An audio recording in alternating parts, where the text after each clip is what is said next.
Here we go.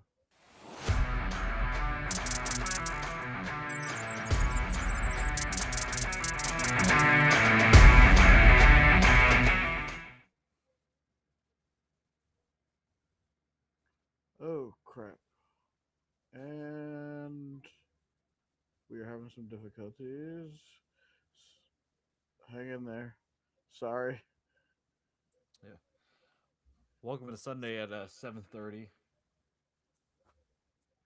Yep, we are having some technical difficulties. I'm trying to get this off the We, screen. I don't understand why it's still on the yep. screen. Mm. Um, Here, hold on a second.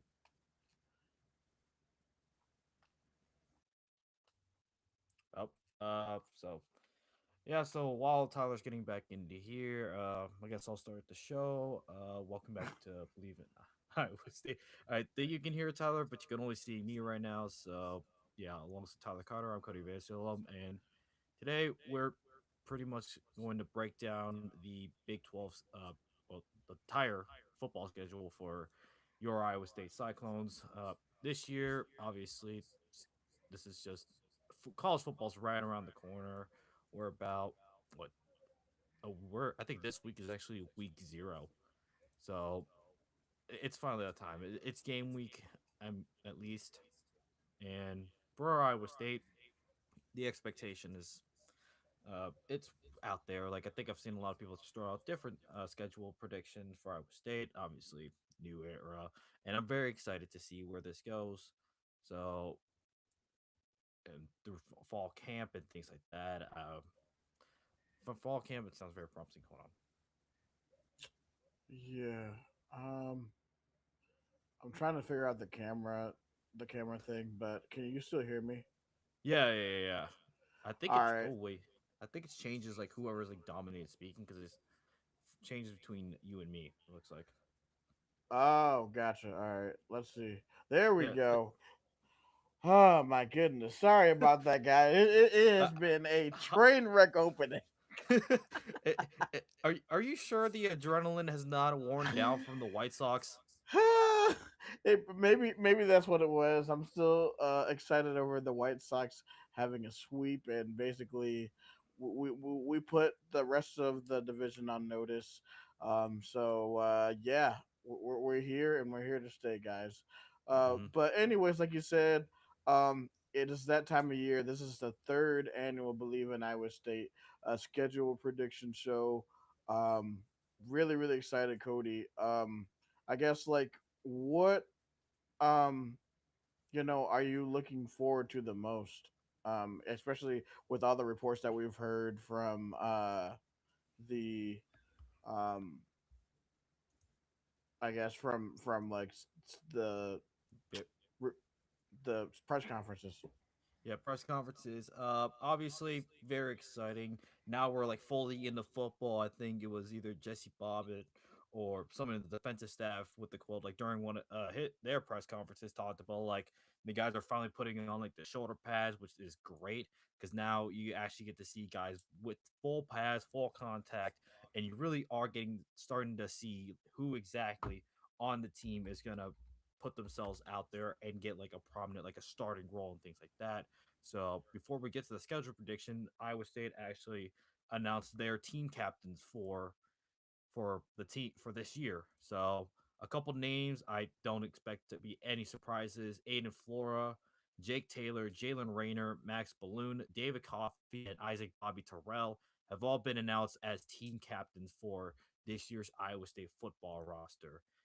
Uh, the two names, obviously, I look at as the most important would be Jalen Rayner and Aiden Flora. I think that's pretty unanimous within the Iowa State space. And this year, I think Jimmy Rogers has said it in his press conferences, and I think it's a shared sentiment that for this Iowa State roster to be successful, they're gonna have to really rely on Jalen Rayner's IQ and playmaking ability and Aiden Flora's special teams ability because 8 and 4 will be doing both punt and kickoff returns from the reports of fall camp. So that'll be a very important thing.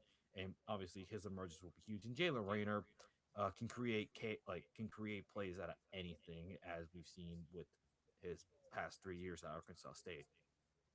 Yeah, once again, sorry guys for the technical difficulties, but yeah, man, really, really excited to see what this team can do. I think a lot of people, and one thing that we can also share is Iowa State football also posted the team captains for the year. Yeah, that's kind of what I think I've already talked about that earlier. I just got done Oh, talking about that when you came gotcha. back, but yeah. So mention Rainer and Flores, probably the two most important players. David Coffey is somebody that I think would be a name that you have to look at too, considering he's going to be like the main guy likely in what is considered to be maybe a weaker secondary unit. Uh, Alex Alec Bussey from 24/7 Sports. Best like the biggest thing terminology for David Coffey. So let's talk about like David Coffey's adaptation to the defensive playbook. Banks was Banks quoted and said that David Coffey picked up Iowa State's defense really fast, so that's really huge. And I think David Coffey's leadership in the secondary unit, I think, is going to be key for this secondary to keep up. Yeah, no, for sure, man. Mhm. That's a good thing. Especially like we talked about it in like our position previews about how it's different from switching from playing zone to man. Hmm. Yeah, and I mean this is a unit like I already mentioned that actually kind of was highlighted as a possible thing to look out for. Heartland College Sports did an article talking about three things to watch this year, and one of those things like was this secondary unit, and can this secondary unit keep up with the caliber of quarterback in this Big 12 conference with the likes of Barrett Bachmeyer, Devin Dampier. You also had Drew Mestamaker in this in Iowa State's schedule. So you have to see how that comes out. And I think also West Virginia, Noah Fafita from Arizona, and then Avery Johnson. You're already familiar with Avery Johnson, but the caliber of quarterbacks that Iowa State is going to be seeing this year is going to mean this secondary is going to really be tested, especially if the teams they do have really good wide receivers. And I would think the likes of Utah and Oklahoma State would have said good wide receivers. Yeah. Obviously there's the question marks with BYU, and obviously there's a few good receivers at K State. So yeah, it should be interesting to see how this secondary and the rest of the team turns out. But we know why you're here, so now we are about to head to the football schedule. I'm going to share my screen, and we are going to break down the schedule and give our thoughts. Mm-hmm. Yep. So this new era of Iowa State is going to begin on September 5th. So that is about 3 weeks from yesterday. So we're really counting down the clock here until we get to football. But Iowa State will open up this new era against SEMO on September 5th, or at noon on ESPN Plus. This is an opponent Iowa State is familiar with as recently as 2022. So this is kind of an opponent that Iowa State would like kind of know, even though whatever. But SEMO come out of the Missouri Valley. If I'm not mistaken, or is it a different conference? No, it is Missouri Valley. Okay, yep. So last year SEMO went 4-8. No, they were the OVC. Oh yeah, Ohio Valley. You're right. The Yeah, same yeah. one Eastern Illinois So is in. yeah, Yeah. they really didn't do much last year. Went 4-8 overall, 3-4 in the OVC. So not particularly a strong team for Iowa State. And this is an opportunity for I think this game is more an opportunity for Iowa State to show that they truly are here and legitimate. Because one of the big things with like these kinds of opponents is you don't just beat to build confidence for the fan base. You don't just beat these type of teams. You beat the piss out of them in a way. Yeah. I yeah, man. These are the type of games where you don't really want to show much, but you want to make sure that like you sort of like inspire some confidence in the fan base, especially in a new era. I think we're gonna definitely gonna see a lot of running the football in this one. Probably gonna see what Jalen Renner can do. Um, and funny that Jalen Rayner and at Arkansas State had a great game against them. This is who they opened up with last year, going 26 of 33, 26 of 32 for 345 yards and three touchdowns. So this is a opponent that Jalen Rayner is very um, familiar with, and who had pretty good numbers against this same defense last year. Hmm. Yeah, and I think if he was able to do what he did last year with that Arkansas State roster, I think this Iowa State roster, who on paper is more talented, I think Jalen Warner could put up similar numbers, if not even better numbers. And this is really a game for obviously to kind of warm up against Iowa. But realistically, this should just be a game you put to bed by halftime. And I think Iowa State's going to be able to do that. I think we're really going to really see the emergence of Aiden Flora as a running back because obviously we've seen him in the return game. But this is a real opportunity to see him in Camp Petaway, that running back room, really just eat up some yards and really see how this offensive line unit looks, especially with Jake Taylor as like the captain, if he's presumed to be the starter, and it sounds like he is, considering his background in Oklahoma. I think this can be a really fun way to open up the season and really give the fans like a show before, like to give them a warm up before they head to Kinnick Stadium that next week. I also my prediction in this game is Cameron Petaway is gonna begin the same way he did last year with returning the opening kickoff for a touchdown. Mm-hmm. I'm calling it right now. That would actually be kind of hilarious if like that plays out the way it does. And it's like, you know what? Hey, I'll take it. And it'll be nice to see some really good special teams plays. Yeah, exactly. All right, so I guess with that, we're gonna have us starting 1-0. Yep. Um, is there like a specific score line that you have, or you just think this? Uh, I could see this one being like 35-14, 35-17. Yeah, maybe. Yeah, I think what you would ideally want to see is Iowa State get up like like get up 20 some points, and then just coast the rest of the way there. Yeah, we honestly don't know how, like, because now we're gonna be able to decide, or not decide, we're gonna be able to see how a Tyler Rowe offense will close out games, because it's definitely gonna Mm-hmm. be different because we're in a new era now. Um, and Mm-hmm. yeah, so we both started off 1-0. Yep. Then we You know what's go ahead. funny? So I'm also just this is a good opportunity. You might as well. I'm gonna just go ahead and get this out of the way. But thanks to our presenting sponsor, FanDuel, the odds for this SEMO Iowa State game are actually out. Do you want to guess the point spread on this Iowa State SEMO game? I've seen it, and the spread is 29.5.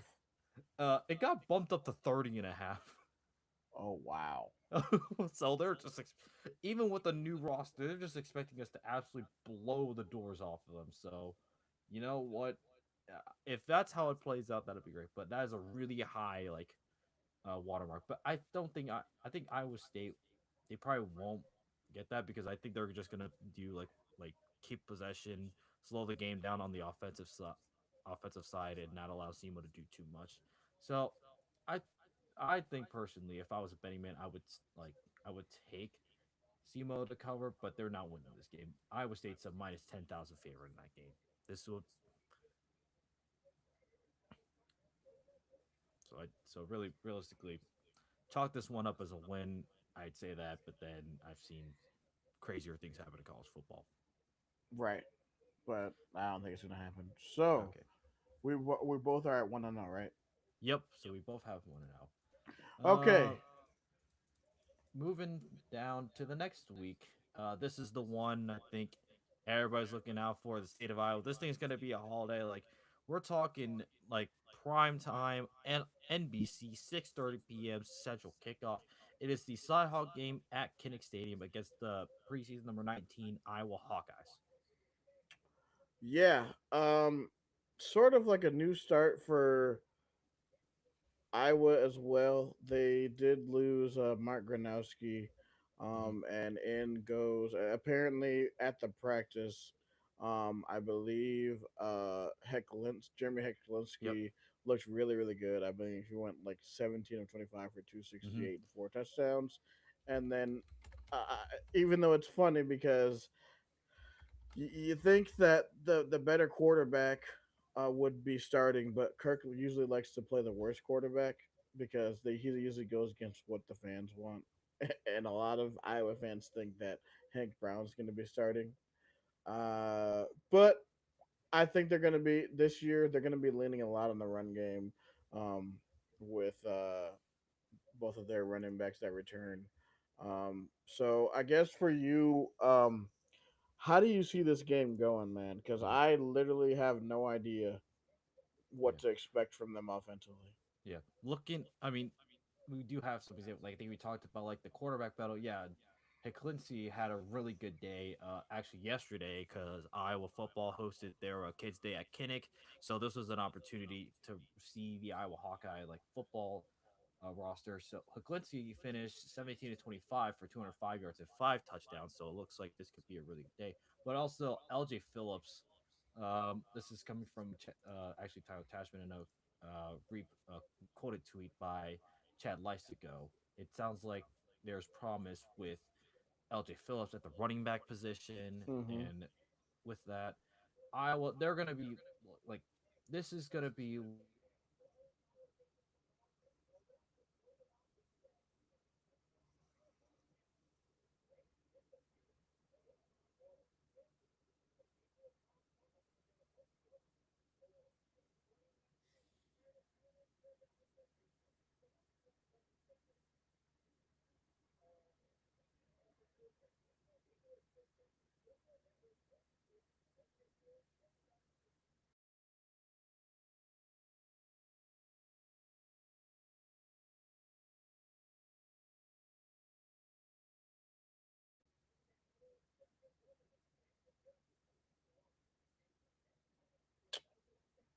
the Oh boy.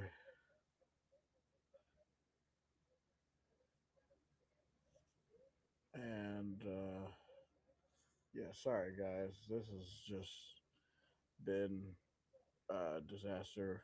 Um, we're gonna try to get Cody back in here, and I'm pretty sure that he put in some solid analysis. Hold on a second.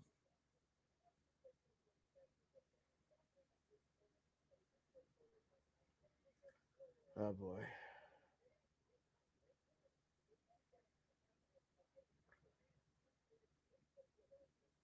If you guys could hold on 1 second, we are going to get this situated. Um, bear with us, please. Ah, there you go.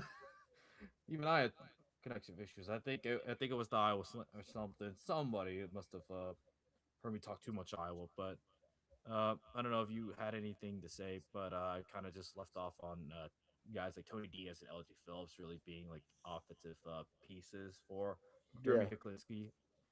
So overall, the spread for this one, for this particular game, is 12 and a half in favor of the Hawkeyes. So looks Vegas is looking at this as like I was just gonna probably run away with this game, and why wouldn't you, considering the consistency of Kirk Ferentz? But we know how this game goes; it never goes the way people think it would. So I do have Iowa winning this game, but it probably be closer than think Vegas has it.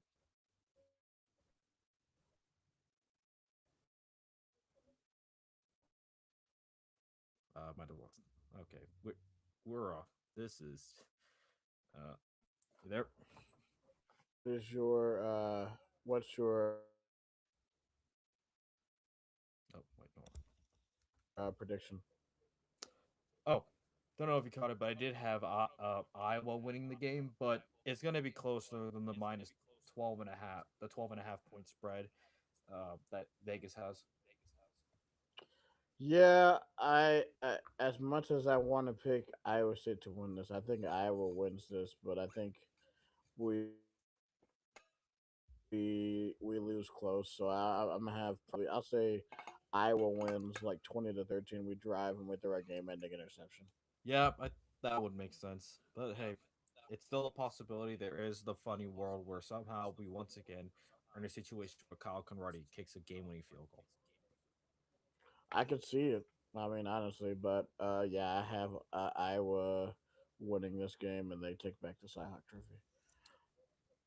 Well, I better run to the Iowa State Fair and get my picture with it before that happens. But that's not happening. Let me be delusional for a second.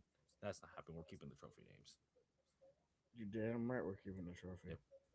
Okay. So we both have it at 1-1 realistically, but our delusion says 2-0. Uh, Iowa State comes back home to take on Bowling Green. This will be an 11 a.m. kickoff on ESPNU. Now, I did see this game as I saw that there was a potential for this game to be a trap game for Iowa State. Do you see it play out that way, or could it?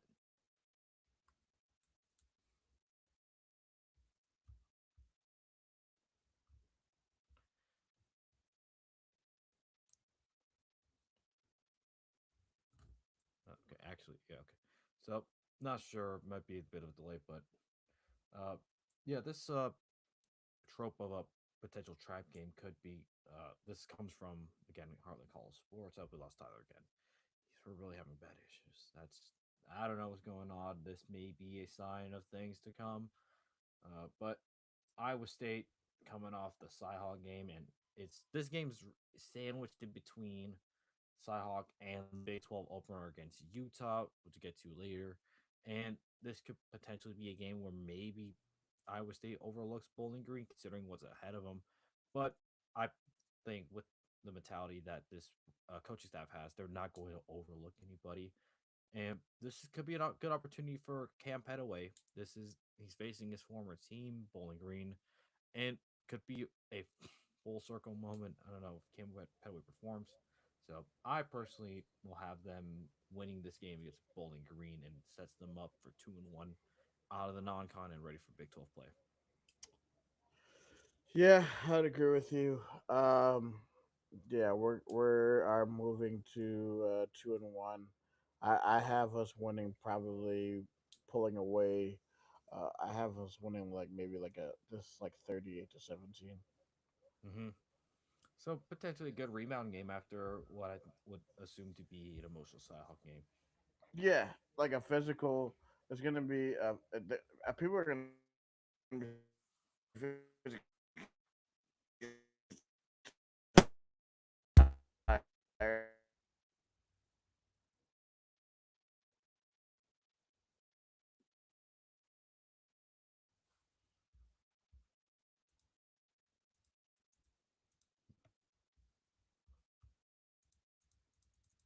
but Okay. So I don't think I caught what you were saying. oh no. So I was saying that this is a game where we shouldn't be overlooking the opponent. Um, because let's say if we win this game could totally be a letdown. Hmm. Because Bowling Green does have talent, but I think this team should be like good enough to Yeah. not and be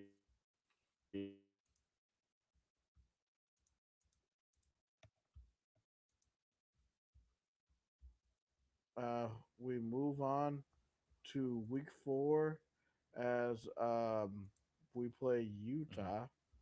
Um,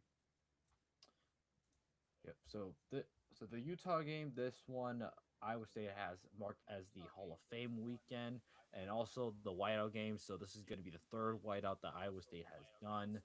Uh, the last two have been pretty good in favor of Iowa State thus far. Just saying. Don't know if that'll translate to here necessarily, but this is kind of the big, like, kind of the big test because you already had the game against Iowa, which is already self test, but this is the big one right here, early on for the Cyclones to see if they can compete in this Big 12 or not. Right. Um. Yeah. I honestly, this is gonna be. I really don't know about this game, to be honest. Hmm. Um. Because we'll know probably by this time what type of coach that Morgan Scalley is. A lot of people assume that Utah's going to be good because he's been in the program for the last 20, 25 years. So a lot of people are expecting like them to be rolling, but we have no idea because uh, he's been just a career coordinator. So I mean, they probably will be good, and they have basically the same offense that they had last year with Devin Dampier, the running backs, and the receivers. So I man, you know what? Screw it. I'm gonna pick a win here. Um, I think you know this is gonna be like a probably where we're going to be a heavy underdog in this game too. But I think this could be a game, especially with Hall of Fame weekend and it being a whiteout, um, to for the fan base to really show this team about what uh and give the fan base a show Hmm. because depending on what our record is, this game could either be a night game or it probably would be a 2:30 game. Yeah. Yeah, with Utah, I mean, we're gonna get a good chance to see what they can bring to the table. That because they do play Arkansas, the same week we play Iowa. So I think that Arkansas game will be an indicator of what type of team Utah is, because that's a big opportunity for not just Utah but also the Big 12 to really get a marquee non-con win against an SEC team. Yeah, and I mean, friend of the show, Tyler Humfer, he from YouTube. Thank you for watching, man. He thinks that we're gonna be 4-0 coming into this game, so I love the optimism. Where do you see this game going? Uh, Honestly, I'm riding the wave. We're gonna go. I'm going Utah. I think the Iowa game will be like the experience. I think it's just playing at Kinnick. I mean, they're gonna want it back, so they're gonna be really desperate. But I think that Iowa game will be an indicator to see where Iowa State needs to improve on. And I think with the way this roster and this coaching staff are, I think they can make some improvements and maybe catch Utah slipping. And because considering Utah's got a bye week after this game, so maybe they could catch the Utes Mm. on a bad day, heading in like trying to slip like kind of coast by in the bye week. So if it's like any Iowa State team I've seen in the past where maybe they're overlooked, they can catch somebody by surprise, and this is a pretty good opportunity to do so. Yeah, I completely agree. And then we move into the next week to where this is this is gonna show the mental focus of this team. Let's say we had them winning this game. Um, this is the mark of a maturity of a team. Can you come in um, the next week and go and play an opponent like West Virginia, another team with Rich Rod coming into his second year? A lot of people are picking to be better than what everybody else expects them to be. What are you thinking in this one? And that's the Yeah. homecoming game. Mm-hmm. Yeah, I see where people are coming from when it comes to second year Rich Rod, because it wasn't it the same thing that happened when he was at West Virginia the first time? Second year was Mm-hmm. way better, uh, and I mean, yeah, I'm really curious to see how they look. Now for West Virginia, they this game at Iowa State comes sandwiched in between uh, two home games against Oklahoma State and Arizona, so this is a pretty decent stretch for West Virginia. So we'll see how they look after that Oklahoma State game, considering with how Oklahoma, like with the sounds of Oklahoma State, they sound to be better than expected, considering they're bringing in, like I'd say, like Drew Mestamaker. He's definitely in that like A tier of Big 12 quarterbacks. I don't know about, uh, but seeing what Oklahoma State does, that's gonna help see where our state is. And yeah, I think this is a pivotal game for both teams to see where they really are. Are they on? Can they get it to West Virginia? Get it under year two? Rich Rod, can Jimmy Rogers do it in year one? But I do like the prospect of Iowa State winning this game because they know. I think they know the task at hand, and they're not. They would be stupid to overlook West Virginia before BYU. Exactly. Yeah, I think we win this game. Depending on how my work schedule looks like, this might be the first game that I tailgate at. Hmm. Um, so this one, I think everybody I know is going to be at this game. So this might be my first game. Who knows? Hmm. Yeah, we'll have to see about me considering I had the unfortunate thing of working on Saturdays. Right. So we'll see if we're both at that game or not. So right now, currently, we have the Clones at 4-1 Hmm. going into BYU. Yeah, BYU I think is one of the two teams that we know about like the most and what we should expect. I think a lot of people have like their Big 12 title game as a rematch between Texas Tech and BYU because those are probably the two best teams in the Big Hmm 12 if we're not counting the likes of Utah, Houston, Arizona.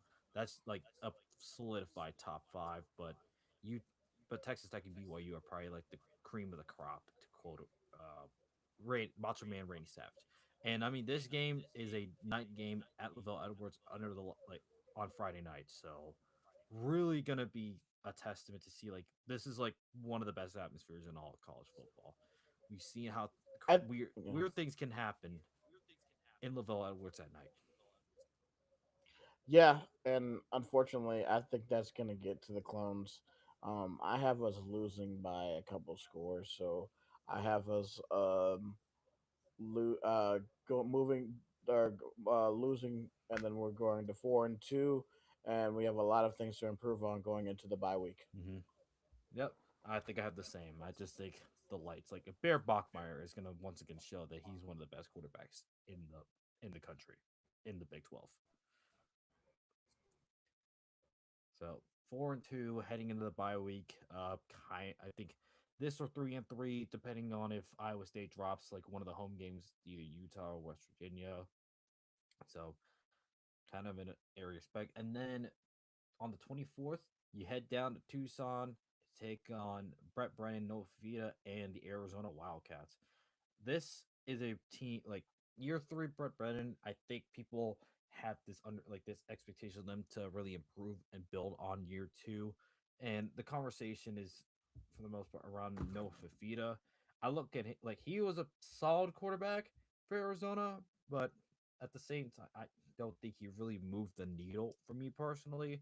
And I hearing like for them, this is going to be a pretty interesting split considering the number of Iowa State alum living in the state of Arizona. So really need to get a good read on Arizona, but they do have that game against BYU on the 12th, and then have a couple and coming off, or actually they're coming off of their bye week after taking on Cincinnati and West Virginia. So Arizona's already going to have a couple of Big 12 games under their belt. But this one, I don't know. I would consider this one's maybe like a toss up. Yeah, the Arizona game is definitely a toss up to me. I think it really, honestly, it's really gonna depend on like what our record is coming in, because if we're, let's say we're like um 4-2, I could see them going here, and because this is going to be a personal game for Jimmy Rogers. Jimmy Rogers is going back to his home state in Arizona, so I mean, and there's going to be a tons of Clones fans here too. This is the game away game I'm going to this year. Um, but honestly, it's really going to depend on what Arizona does this year, because every time we think Arizona is going to be good, the last time everybody picked them to be good, they went 4-8, and then everybody picked them to be bad, and they went 9-3. So Arizona, we'll see what type of team that Brent Brennan has, and I'm pretty sure they'll be able to prove themselves in the first few weeks of the season. I think by this point, um, yeah, Yep. Yeah, this I, one. this one is hard to read to me. I want to see what you think in this one. Yeah, I said it earlier. They're already going to have a couple of Big 12 games under their belt. They got to go to Lavelle Edwards. Then they go to West Virginia, but then but also have Cincinnati at home in between. So they'll already have a couple of Big 12 games, and I think Iowa State like they're gonna probably be like Arizona will be in a position, but also the thing with Arizona is after Iowa State they have a 3 game stretch against ranked Big 12 teams. They're at Texas Tech on the 31st, then a Friday night game against TCU, and then against Utah on November 14th. Ah, man, so that's gonna be a stretch right here. You know what, man, I think I do think that Jalen Rayner's rushing ability will be a weapon in this one. Mhm. Um, This is probably gonna yeah. be one of those games where you really lean on Rayner and Flora, like we mentioned at the beginning of the show. Mm-hmm. Those are gonna be the two guys. Like I think just not just in this game, but throughout the whole year, those two are gonna be the key to how successful Iowa is, at least on the offensive side of the ball. Defensive side of the ball, I think, can do enough to keep them in the game. But the question is, can the offense keep up with the defense? And that's the thing. I don't know, and just because of the unknown, I'm gonna have us dropping this one. I think we lose to Arizona. I think it's gonna be a close game. They probably win like 27-24. So I have us going to 4-3. Mm-hmm. Yeah, I would probably have the same. I think, yeah, I would like this would be close. I think we'll keep. Yeah, we're gonna be like it'll come right down to the wire because I think this is a good. This could be a spot where Iowa State could get the upset, but I think Arizona will find a way to score late to push Mm-hmm. the lead to 2 possessions. It'll be a 1 possession game for Iowa State, but I think just at the end of the game, North Dakota is gonna find a way to to convert their offensive possession to push the lead to double digits. Yeah. And then the next week we have Oklahoma State at home. I'm predicting that this is going to be the first Saturday that we're going to wear black jerseys. So be prepared for them to wear black on Halloween. Um, yeah, this one I think this is going to be an interesting matchup. I know Coach Rogers is definitely going to be feeling some type of way this upcoming week because if you remember, the they got murdered by North Texas last year by almost 50 plus points, Mm-hmm. mainly because the offense, Washington State's offense, couldn't do a thing and turned the ball over like 6 times. So hopefully we don't have the same thing. Um, and by this point, we're basically going to be halfway through the season. We'll see what Oklahoma State is. Oklahoma State's going to have probably one of the top offenses in the Big 12. At like we assume that Iowa State's going to have one of the top defenses in the league. So this one can either go either way. This one's either going to be a defensive slugfest or this is going to be a shootout because defensively, Oklahoma State really couldn't stop anybody last year. North Texas couldn't either. So this could be a game where I could see Iowa State going blow for blow with Oklahoma State. Mm-hmm. Yeah. So I mean, this one, I think the headline I'm excited for is Drew Mestamaker. Like Mm-hmm. he was like one of the best quarterbacks to come out of the group of six, and what they were doing down at like with the Mean Green of North Texas, that was some fun football to watch. So like it was really fun, and that's gonna be like I think Oklahoma State is going to shock some people. I think maybe Yeah. they're gonna probably be better than what I think a lot of like people are expecting out of Oklahoma State because their schedule is pretty decent. I mean they do have the game against Oregon in Stillwater, but but we'll see what they're made of there. But they do have a pretty good like Big 12 schedule at West Mm-hmm. Virginia, at Houston, and watch out for Houston. This could be a team that could potentially be in that like top five, like that 3 or 4 spot, maybe just Right. outside the Big 12 championship game. And then right before that, they'll get Colorado. And honestly, I think Colorado, they're like this year, like this is gonna be like a horrible team. I know I'm saying that meanwhile we lost them, but like the just like the short stature of the Colorado team this year may be a hindrance. And we'll have to see what they do if Oklahoma State is able to just absolutely run away with that Colorado game. We're probably not going to expect too much, and we're probably going to see Oklahoma State probably keep like their starters ready for this game against us coming like us like the following week. But they also do get to host Texas Tech, so this could be an exciting year for Oklahoma State, but for this game against Oklahoma State for Iowa State, I have this as a win. Screw it, we're winning on Halloween. We're winning a Halloween. I have us as a win. So we're at 5-3 halfway Hmm. through the year. Or not halfway through the year, 8 games in. As we are only one win away from bowling.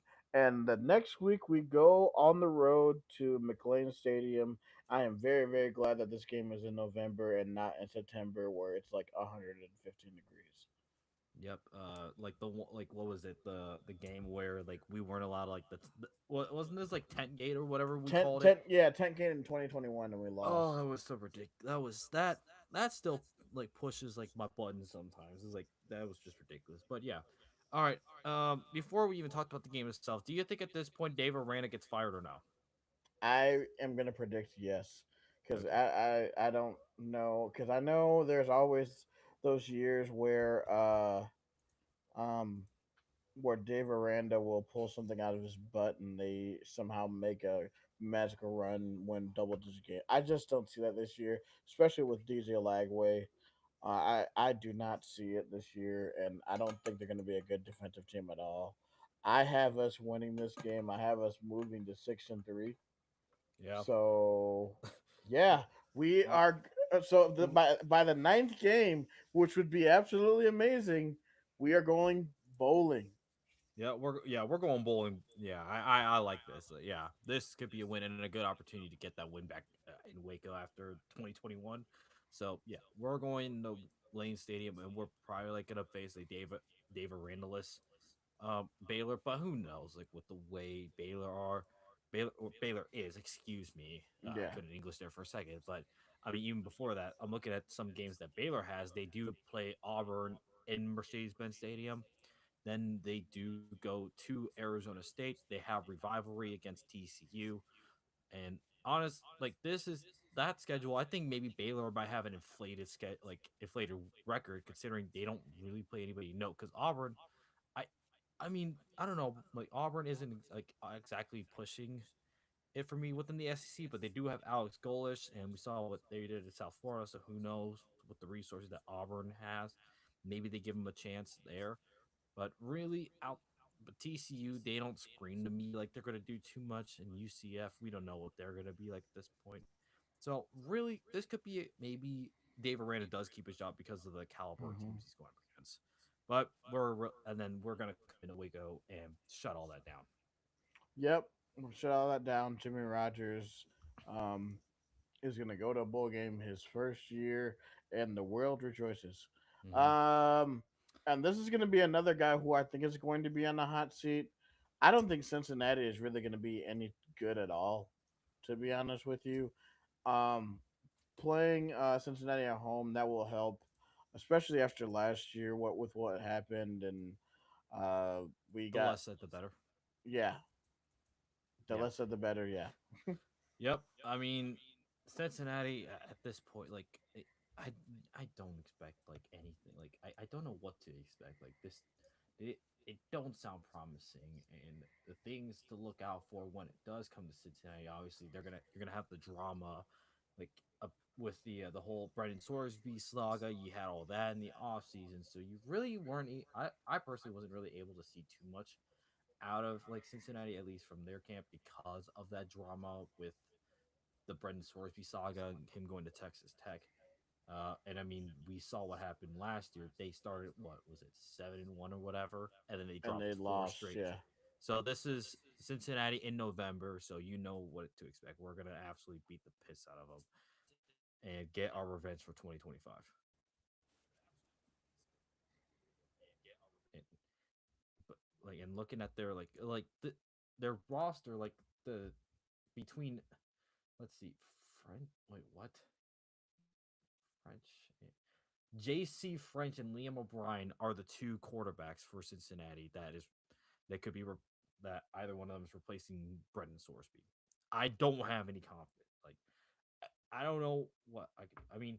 J.C. French does come from Georgia Southern, where he did have a 5,700 yard season, so pretty good for him.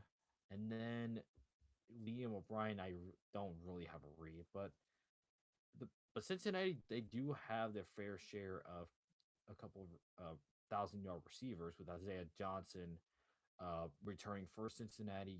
You also have Oklahoma transfer JV Gibson, who had 199 yards and 6 starts for the Sooners, and then Lorenzo Ferner had 1,000 plus yards in 8 starts at South Dakota. So there is maybe some pieces there for Cincinnati, but between J.C. French and Liam O'Brien, I think J.C. French is the start, but we'll have to see where they're at that point. But Yeah, also, not just that, but Cincinnati did lose Tyson Vite to Penn State. that is true. Like Matt Campbell took everybody from where he wanted, and they're all going to be at Penn State. So yeah, I don't know I don't know what to expect with this Cincinnati team. But yeah, going to UCF, uh, this is going to be a tricky spot. Um, for the Cyclones, this is going to be a Friday night game, and we already know what looms the next week. And just going to on the road on this late into the season, I don't think this is going to be a good thing for the Cyclones. So unfortunately, I have them dropping this one to UCF, and I have them moving to 7-4. Hmm. I could probably say the same too with that. I mean, who knows what the weather's going to be like in November down in Orlando. Like we see how like what was it, that Oklahoma State game where it just turned into a monsoon bowl Mm-hmm. esque. So who knows? Maybe Scott Frost could pull something out of his pull a magic trick out of his hat or whatever thing that he wears. But Scott Frost did land James Madison transfer Alonzo Barrett the third to really try to revive what was a struggling offense, the 90th scoring offense last season at quarterback. Alex Grinch is still there as a defensive coordinator, and I mean, this game at least would consider the Iowa State game as an upset win. Yeah. So we're both have them at 7-4, and this is going to be sort of an emotional spot as we go into the last game of the season. This because of the conference. This is going to be the last time that we play Farmageddon for a while. So any K State, any of my K State friends watching this stream, you guys need to come to this final game, and I believe a lot of Wildcat fans are going to be at this game because this is going to be the final time that we play each other for a while. Yep, perhaps like the death of Farmageddon. So I'm assuming we're like this will probably be the other game we Iowa State wears black because our track record of wearing black at home against Kansas State is a pretty good one. Since what 2018, we've only lost once. Stinks, man. I Yeah, yeah, the 2022 game. yeah. But in general, yeah, it was so ridiculous. Like, and we're still like on the mark of like I was talking about like this whole like scheduling incompetence in the space last night. You were joining in, but I also talked about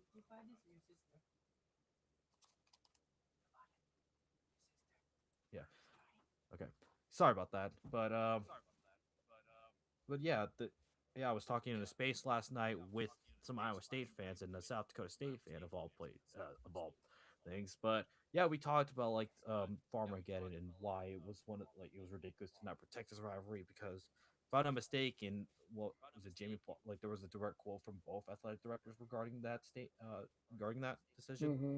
where it was like, "Oh, this right, like whatever." Like, do you remember it? Because I'm trying to think of it, but I can't think of it. I don't remember it either, but a lot of them didn't really see it as a big rivalry, even though the fan bases like I mean last year's Dublin game should have really said something to you when you had 30,000 like fans, or at least probably like 20,000 fans from each side go to and fill up Aviva. Like Hmm. it was absolutely insane the amount of fans that went to that game and that were in Ireland. It was an awesome atmosphere. Yeah. So just the fact that we're gonna lose that now, And now, really, the only time we're either going to do it is if we decide to do a non-con game, or if we meet in the Big 12 title game. It just stinks that this is what new college football is just like it's they're taking away the pageantry. But unfortunately, this is what happens when you have TV people run college football. Mm-hmm. Yeah, man. Yeah.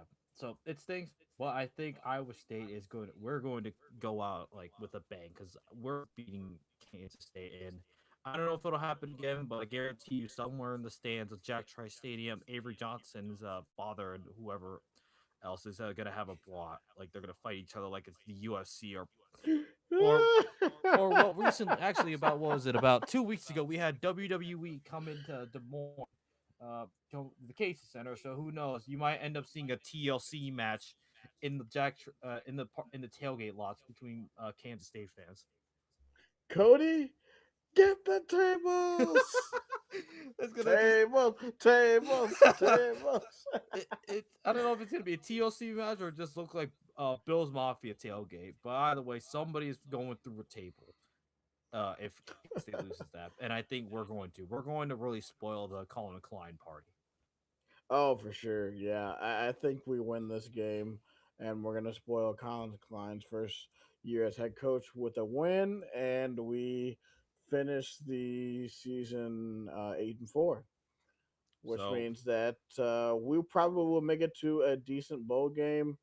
Um, which means that we either this type of record, we either are gonna go to either Orlando, um, Memphis, or Houston for the Texas Bowl.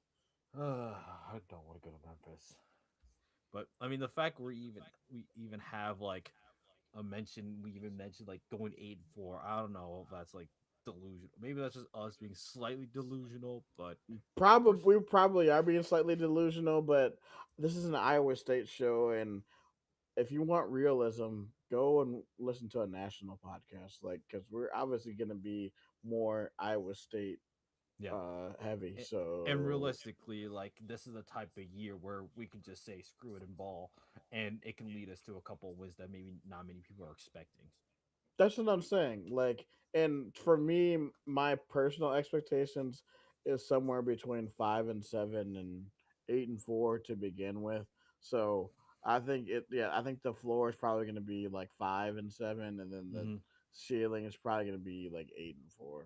Yeah, that's probably what I have too. So 5-7 is realistic what we Whoo! have, but is probably going to be the realistic. Fall short of a bowl game, but I mean 8-4 would be a really good year, like really good start to the It Jimmy would. Rogers era. And It would. with the roster that Iowa State has, they went decided to go younger with a lot of the players, a lot of guys that still have years eligibility ahead. Aiden Flora would have 3 years left. David Coffey would have, I think, 2 or 3 left. Yep. And then who knows what you get out of quarterback. Well, Jalen Rayner does have the 1 year, but I think Jalen Rayner is like the perfect guy for this particular season. You need a guy that has that Mm-hmm. capability of really leading like bunch of ragtag guys brought in from all over the place in that leadership. So really, the season is going to be dependent on the play of Jalen Rayner, Aiden Flora, Kyle Karani. We might as well throw it in there, and then see what the defense is made of. Bobby Terrell, David Coffey are two of the guys to really look out for. So really, this should just be shaped up as like a season of like we don't know what we're expecting. This is just gonna be a wild box. It's like that mysterious box in Call of Duty Zombies, the mystery box. Exactly. The mystery box. What's in the box? What's in the box? Hmm. Um, and So you guys thought that we were homerish. Listen, look at Tyler's prediction. He has us going 10-2 and going and having it Snowmageddon Part Two. Farmageddon Snowmageddon Part 2 and having us going 10-2. That's insane. Wait, And hold he on. also said, "Take me back to Dublin." Yes, Yes. I miss Dublin. We had so many fun Yeah. times. And WWE Johnson Johnson. family. Oh man. Yeah. Oh, I love So it. let's see, 10-2. Where would I'm curious, where would that put like Iowa State in the standings? Would that be enough to get into the Big 12 title game? because let's see. So let's say we go from 8-4 to 10-2, right? Where do you see the two wins come from? I personally, because I'm looking at like this schedule, and we talked about like a couple of those toss-up games. I think the two toss-up games would be Arizona UCF.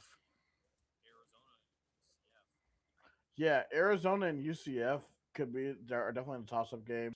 Um, honestly, to go 10-2, we probably would probably like if let's say we change Iowa to a win, Yep. and then let's say you change Arizona to a win. What? Or even UCF. I think we probably still That's drop the 10-2 games. right Yeah, there. I think yeah, maybe we dropped back to back BYU So Arizona, but you you went out in the conference, and then yeah, you what, go 5-0 to start the year. I mean, this is the Big 12 conference after all, so the absolute conference of chaos. right, this is yeah. I'm dubbing this year I'm dubbing the Big 12 this year the Conference of Chaos. So every time we break down the Big 12, it's definitely going to be the Conference of Yeah, Chaos. So I think they've been this way for the past couple of years. no, I agree. Every Yeah, time we talked about it, like in our like conversations, just about breaking down the Big 12, it's like somebody yeah. Somebody you don't expect to do is anything is going to do bits.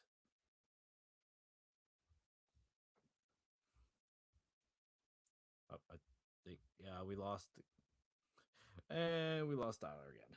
Ah, great. This is this is the put together with duct tape and gorilla glue type of operation tonight. But yeah, the delusion in both of us absolutely can see a way this team could go 10-2 with the way the conference is.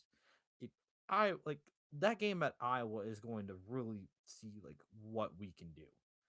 Uh, my delusional, like I said it earlier, it would just be the funniest timeline to have all this happen to us.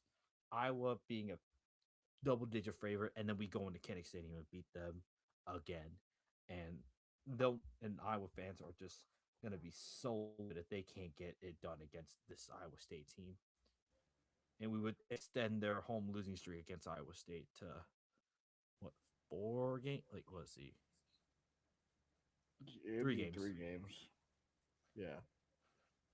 So their inability to beat us in their home stadium with that, like that one with that's where you can see it. But I mean, looking at other games, I think BYU is pretty uniform. I think that's an understanding that like that's expected to could be a loss, but overall, yeah, 10-2, the absolute delusion, but we can make it work.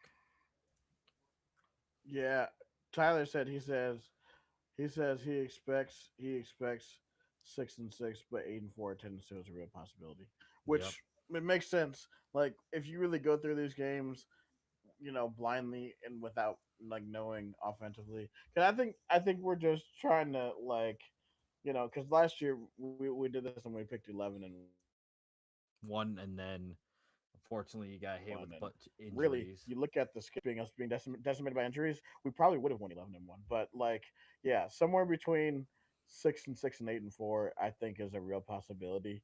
Hmm. Um, honestly, if the offense is more put together than what we think, then 10-2 could happen. I'm not saying that will. And like I said, that definitely is delusion. But like 10-2 with like everything offensively coming together, like right then and there, it could happen. But I Hmm. really see more between somewhere between 6-6 and 8-4. Hmm.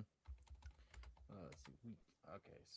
Okay, so on the last show, thing, whatever talk, maybe like somewhere else. Week 0 was this week, but actually no, it's next week. So, uh, looking at, I guess we might as well just take a look at some week 0 games while we're here, because I don't know how much we're gonna be talking about that. But notable games will be North Carolina TCU doubling Ireland. So this is big. So we're gonna have some Big 12 implications there. So I don't know. Does TCU like beat North Carolina for the second year in a row?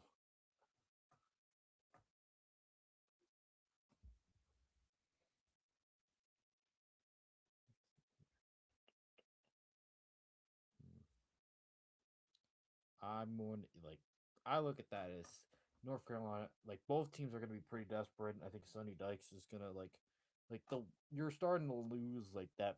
Maybe some faith considering you did bring them the national championship, but it's been what 4 years now. You haven't really done too much uh in Fort Worth since. So I think some fans are going to want to see a lot more out of Sonny Dykes and TCU.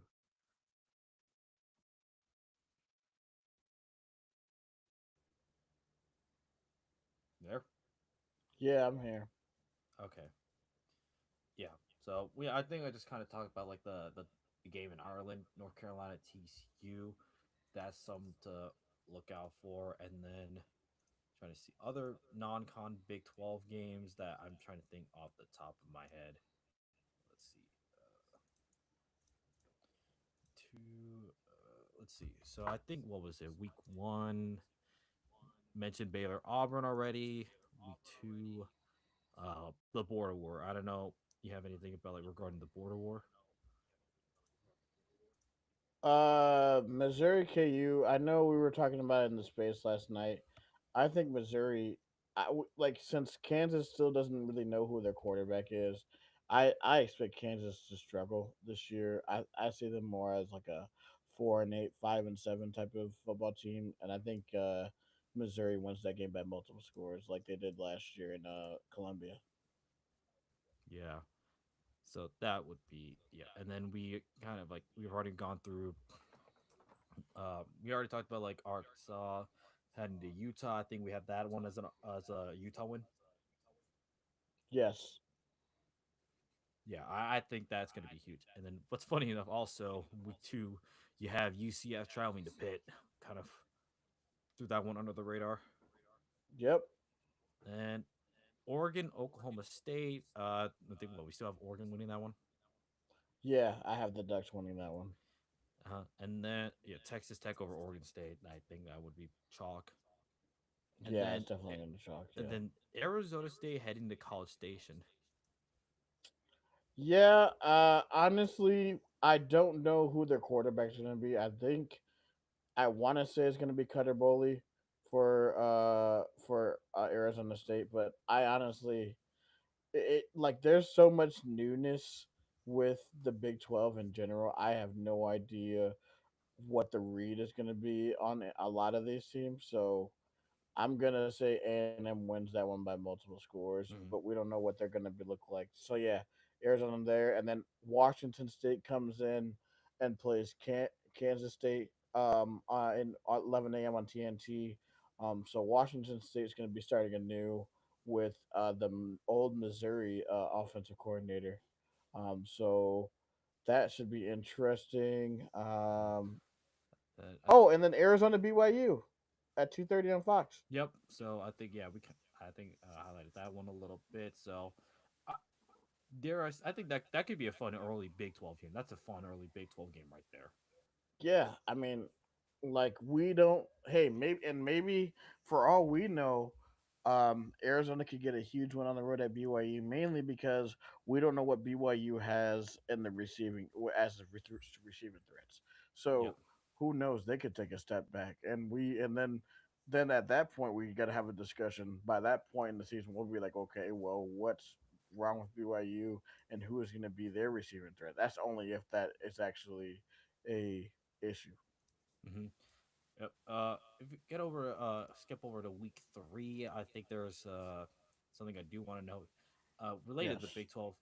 Arizona State plays Kansas across the pond. Yeah, I honestly think that this is gonna have the same effect as the Dublin game because is KU is the one that's losing the home game for this, right? I believe so. Hold on, let me look. Arizona State. Yeah, Oh I mean, yeah, yeah. They're the home team. Yeah. have fun with that one. That was gonna be an FS1, so some absolute sicko ball right there. Hmm. Uh, so gonna have that. But I mean, on Friday, yeah, the Houston Texas Tech. That should be a fun. I think that's gonna be a lot of fun to watch on Friday. This one could also be an interesting game, because this could be a year, especially with the whole Brendan Swordsby stuff and with Hammond. Who knows what could happen in this one? Houston maybe, especially after getting embarrassed at home by Tech, maybe they'll have an extra grind with Tech, and maybe they could pull off the upset in Lubbock. Who knows what could happen in that one? And then another peculiar game that I have, that's really catching my eye. Two of them actually they're going to be on the same time.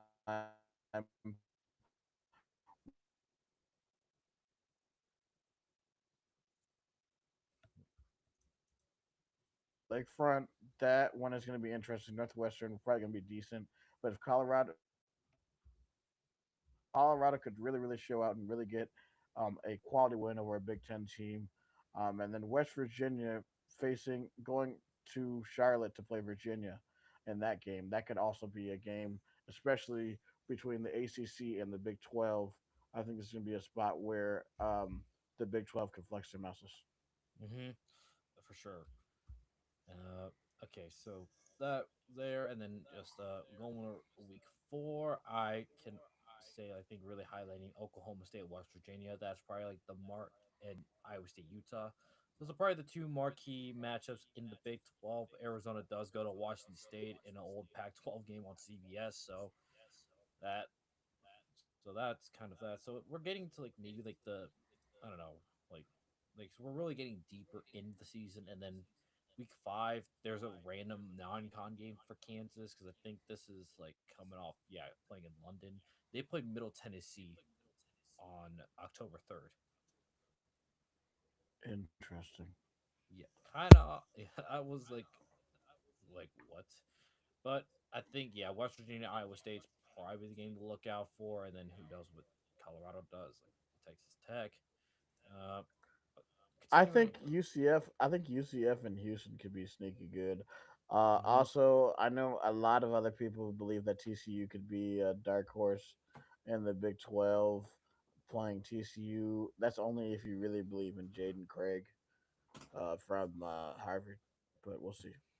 Yeah, my stock with TCU is kind of down just because of like I don't know, like we you don't really didn't really make any stars at least in my eyes, and then you lose Joshua Ian.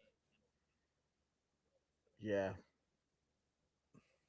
Okay, then the next week Iowa State travels to BYU for Friday, and then you kind of get a fun one. Houston, Kansas State. I think the theme is Houston is going to have a lot of fun, like a lot of games I think to look out for.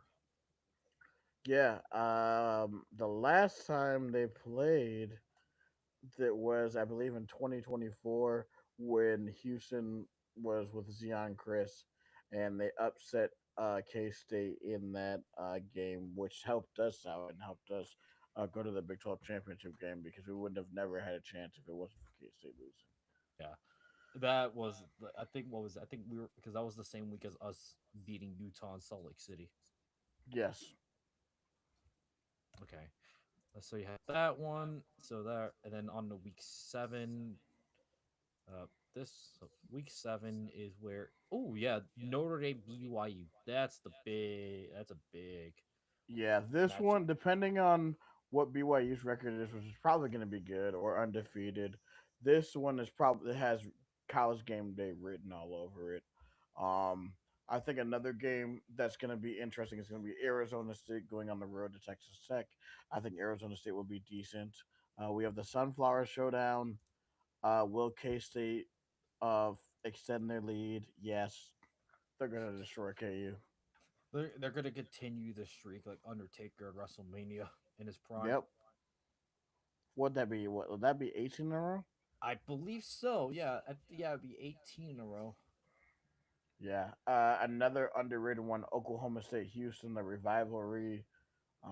Both of these are going to be fun ones to watch. I think this one is definitely going to be an underrated weekend with Notre Dame BYU showcasing the Yeah, conference. yeah. I think the headliner for that matchup, as all eyes in terms of like Big 12, is gonna be that game against Notre Dame. If BYU finds a way to beat the Irish, like BYU can legit like that will boost the Big 12 stock massively.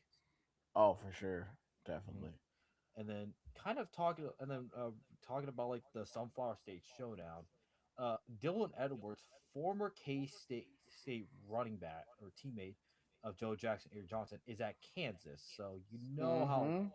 So you know how personal I think Avery Johnson, Joe Jackson are gonna like. I mean, they left a simple message, but you know there's some vitriol there. Oh, for sure, man. It's gonna be interesting. Hmm.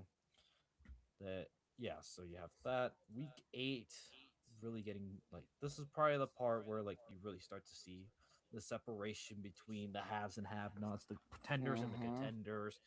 Because and this is yes, this is where you do have Houston going to Salt Lake City, so that's probably going to be like the highlight matchup.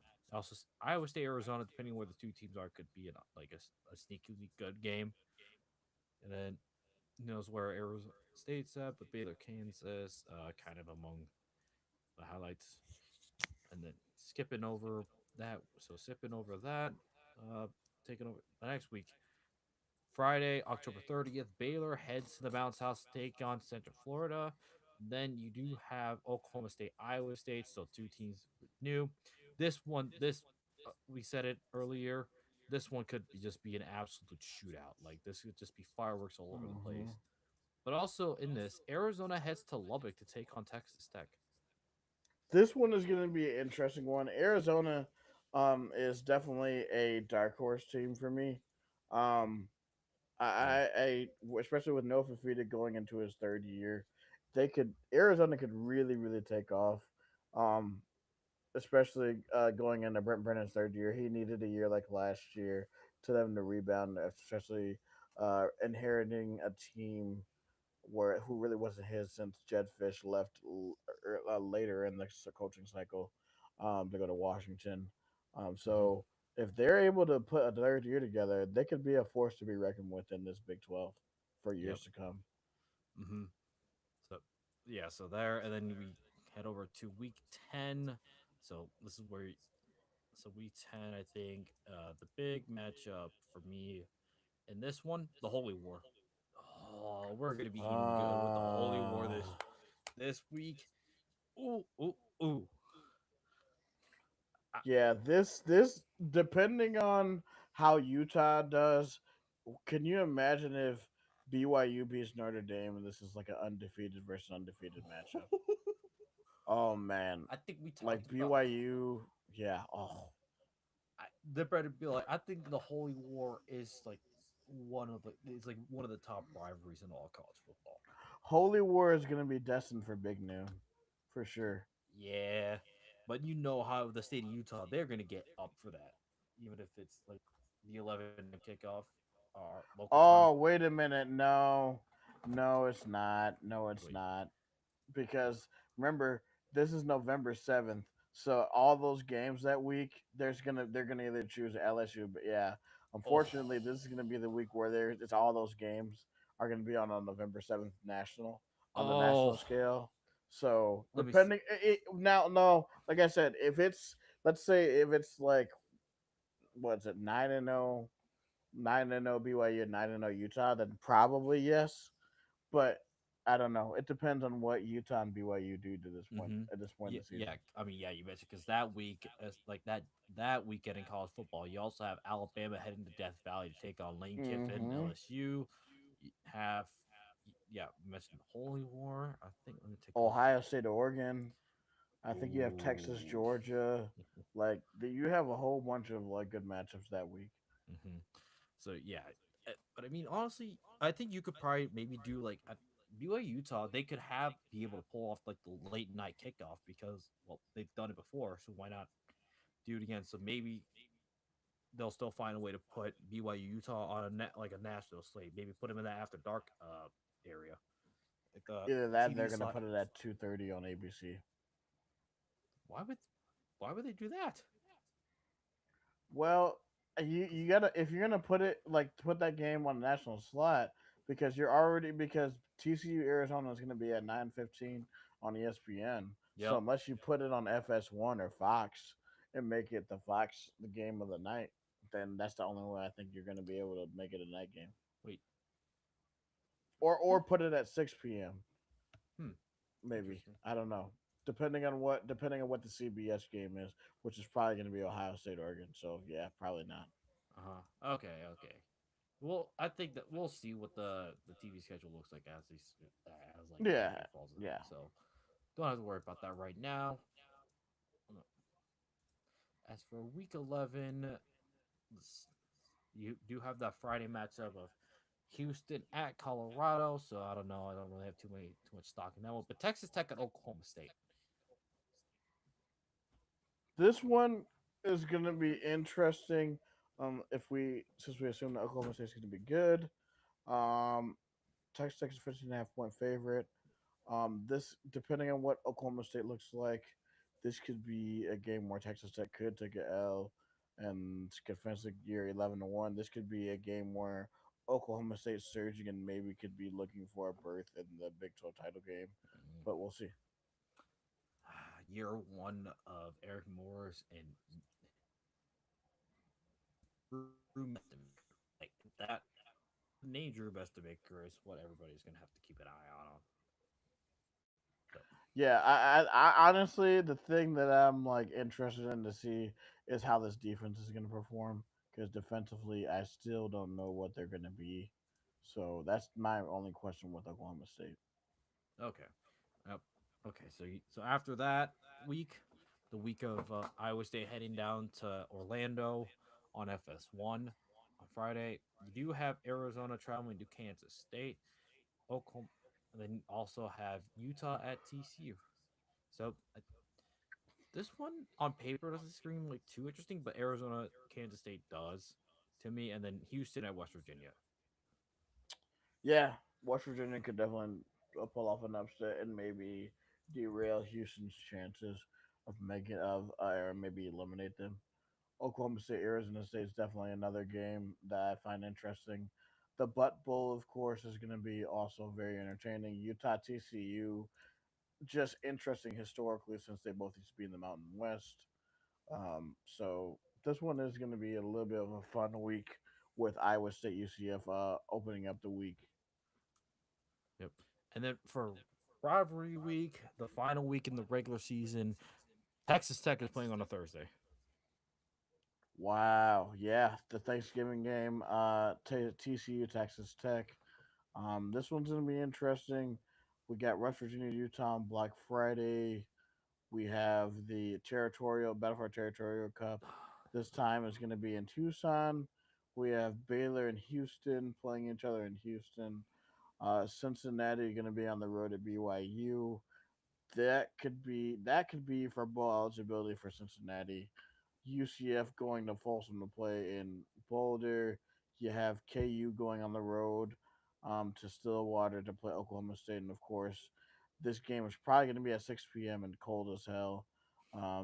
K State, Iowa State, Colin Klein versus Jimmy Rogers, a new iteration of Farmageddon. So And this maybe the one is only going to be one.